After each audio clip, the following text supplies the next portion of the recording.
Olá, caros leitores! Meu nome é Aratusa e este canal é um espaço para conversas literárias. Sejam todos bem-vindos! Aproveitando que estamos em dezembro de 2020, esse momento em que tantas famílias em toda a Terra estão reunidas falando de Cristo, então eu trouxe uma obra que vai casar direitinho com esse período do ano. Então fica ligado aí, rodando a vinheta, você já faz a sua inscrição, se ainda não é inscrito, dá aquela sua curtida, clica no sininho das notificações para ficar aí sempre mantendo contato, sempre junto aqui a cada novo vídeo, a cada nova conversa literária, você, claro, faz parte dessa família. Te espero!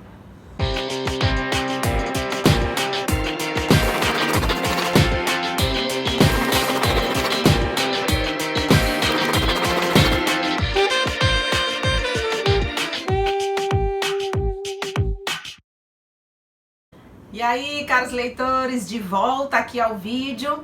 Nesse momento especial, eu trouxe uma obra muito propícia para a nossa nobre conversa literária de hoje. Clive Staples Lewis, C.S. Lewis, Cristianismo Puro e Simples. Essa edição tá muito bonita, é uma edição especial da editora Thomas Nelson, Brasil. Aqui temos umas figuras, uns desenhos bem elegantes, bem delicados em alto relevo. Olha só que delicadeza.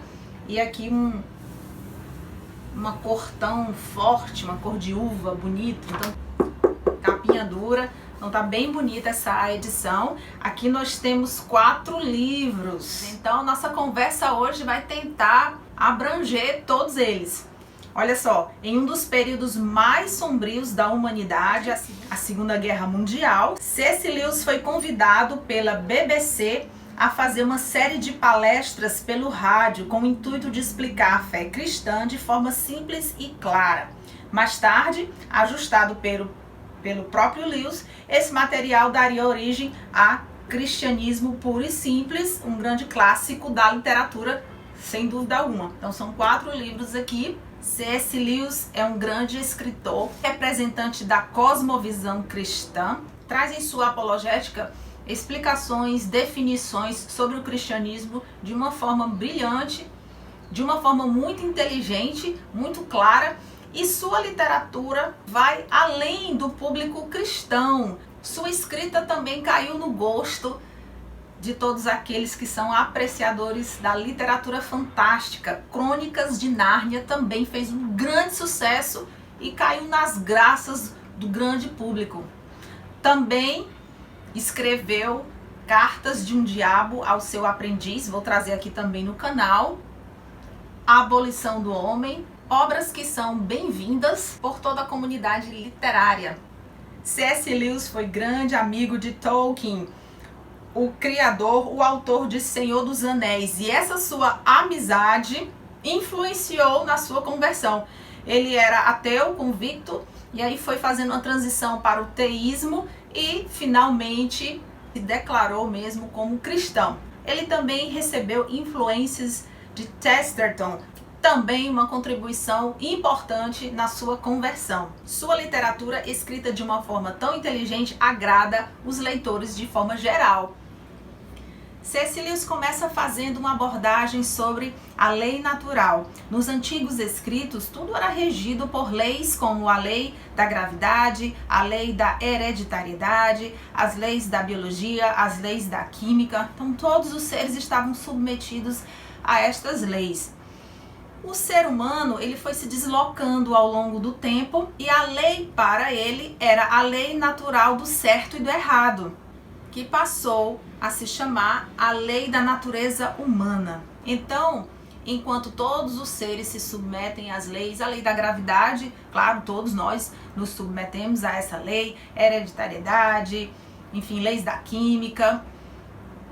Quando se trata, contudo, da lei da natureza humana, esse ser, o ser humano, ele escolhe se vai obedecer ou não, se vai cumprir ou não. E C.S. Lewis declara que ninguém, na verdade, cumpre esta lei.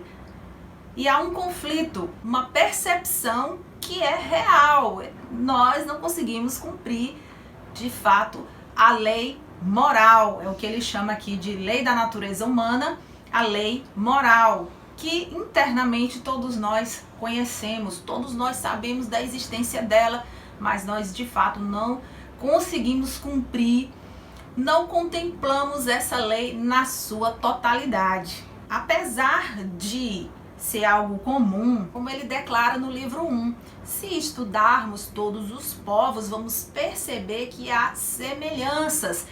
Por exemplo, se você está na guerra, está na frente da batalha, representando o seu país, lutando pelo seu país, se você foge, você não é considerado um herói, você é considerado um covarde em qualquer nação. Não vai ter medalha, um momento honroso, nenhuma homenagem. Se você engana os seus melhores amigos, engana a sua família, engana as pessoas que convivem com você, isso não é considerado legal não, isso é ruim, isso é péssimo, isso não é bem visto. Então, o homem tem essa essência, esse senso de justiça, de moral dentro de si. Isso é intrínseco ao homem desde sempre, há milênios, sempre foi. Temos a lei de Talião, olho por olho, dente por dente, o código de Hammurabi, também muito semelhante. Muitas coisas vindo da lei de Talião. O decálogo, recebido ali por Moisés, os 10 mandamentos. Tudo isso, todas essas leis tentam harmonizar as sociedades. Tentam trazer justiça, equilíbrio às comunidades, no convívio do homem. Então esse senso de colocar tudo justo, esse senso de fazer justiça, esse senso de observar leis, de aplicar as leis, de obedecê-las, isso sempre existiu dentro da essência humana. O que está por trás? Então ele nos lança ao universo. Vamos ver que pistas nós vamos ter no universo para explicar o que está por trás desse desejo de cumprir com a lei moral, esse conhecer a lei moral. Na verdade, são só pistas, porque o universo ele tem uma assinatura.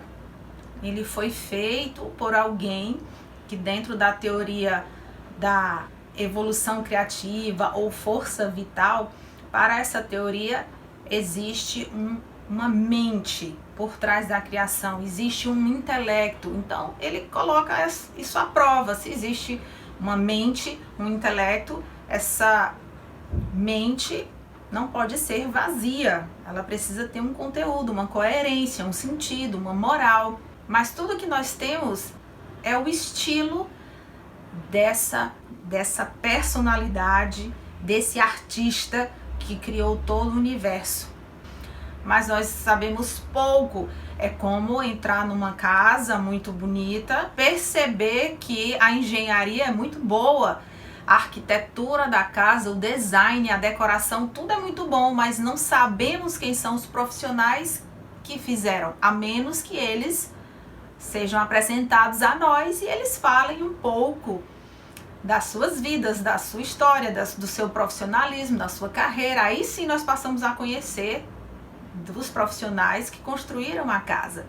Mas conhecer o autor da criação, aí ele precisa falar, ele precisa se mostrar, se identificar. Conheceremos mais do autor da criação do universo quando ele se apresenta a nós do que simplesmente lendo a sua criação, tentando buscar pistas sobre quem ele é através daquilo que ele construiu.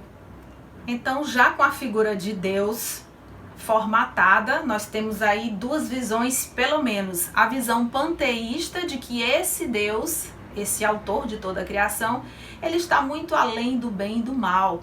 Então, algumas falas que dizem que quanto mais velho, mais você vai diminuindo essa diferença entre bem e mal, ganhando sabedoria, vai diminuindo essa diferença até que elas são eliminadas totalmente. Elas são diluídas uma na outra. A visão cristã é que o bem e o mal, sim, eles são bem definidos e eles têm um lugar distinto, são opostos, e que Deus não está além deles dois, mas Deus é o bem.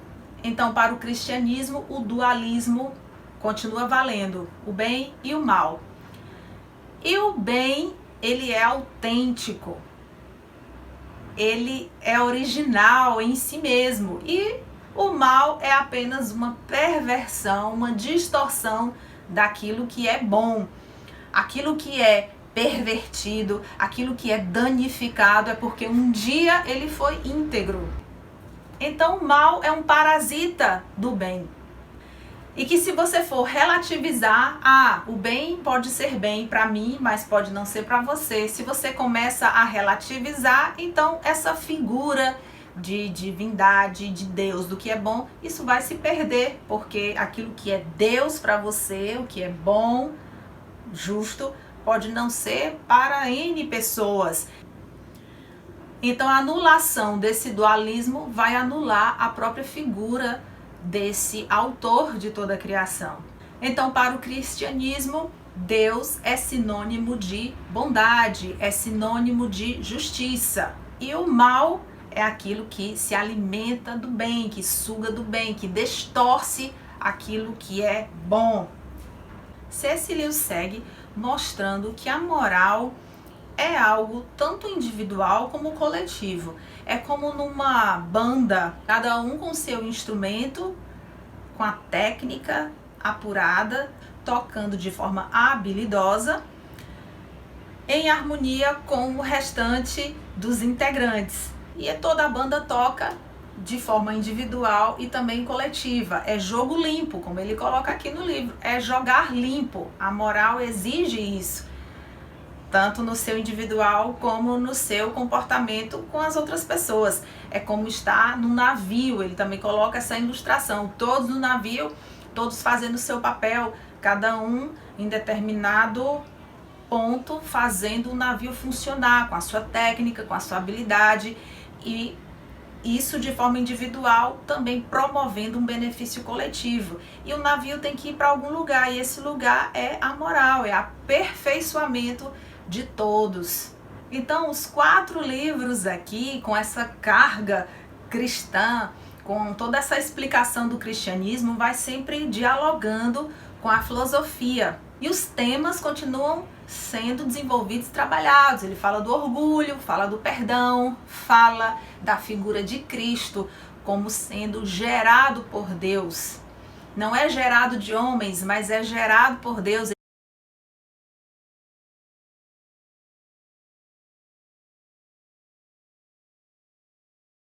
E ele pontua também a Trindade.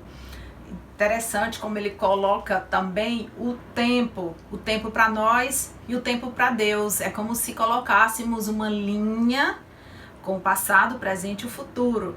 Essa é a nossa linha, é a linha do ser humano. E essa linha está dentro de um conjunto, de uma folha, de uma página. E essa página é Deus.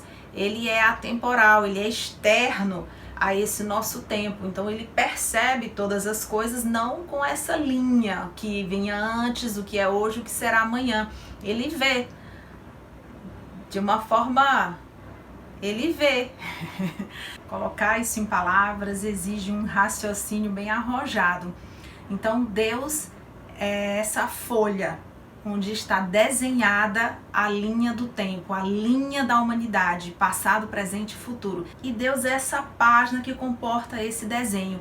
Então Deus é atemporal, ele é externo à história da humanidade, ele está fora, está olhando de fora, digamos assim. Então ele não vê passado, presente e futuro, ele vê o momento.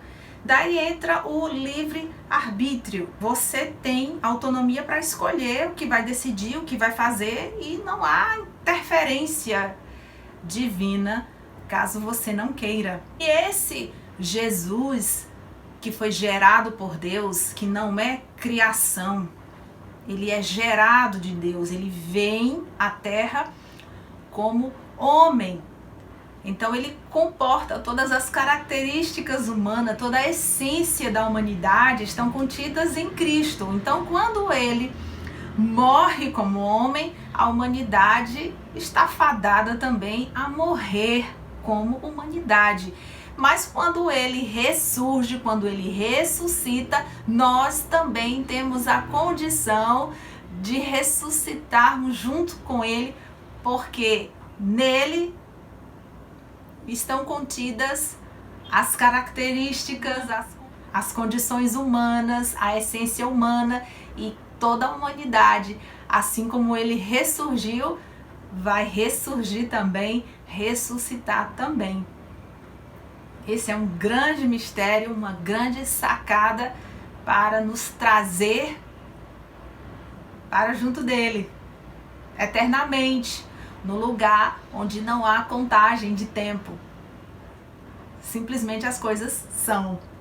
E assim, caros leitores, a obra vai sempre compartimentalizando bem as coisas, definindo, esclarecendo, detalhando, coloca de um lado fé e razão e de outro imaginação e emoção. É como ir para uma cirurgia, como ele mesmo relata.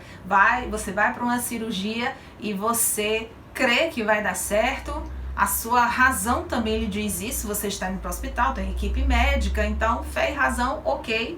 E do outro lado, a imaginação e a emoção. Você está nervoso e você começa a pensar que vão anestesiar de forma ineficiente, você vai sentir as dores, você vai acordar quando estiver no meio do processo e você entra em completo desespero. E o cérebro vai te pregar uma peça. Por quê? Porque está imerso na emoção, na imaginação, enquanto desse lado, fé e razão precisam ser postos em ação, precisam valer mais. Então, caros leitores, eu finalizo o vídeo com cristianismo puro e simples.